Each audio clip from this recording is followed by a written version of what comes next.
AMD driver timeouts happen when your graphics card stops responding within Windows's allowed time limit.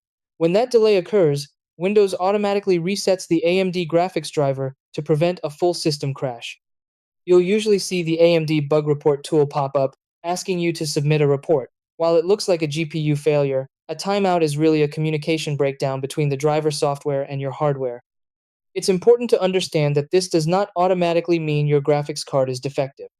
Timeouts can be triggered by unstable RAM, CPU issues, overheating, motherboard faults, corrupted Windows files, or even aggressive overclocking.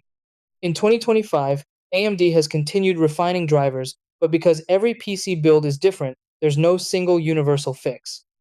Common causes include corrupted shader cache, Windows features like multiplane overlay, hardware accelerated GPU scheduling conflicts, game compatibility issues, or background tools interfering with the driver. Sometimes registry timeout detection settings or damaged system files also play a role.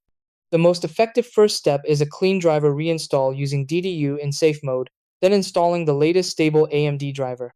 After that, test system stability by checking RAM, CPU temps, and power supply health.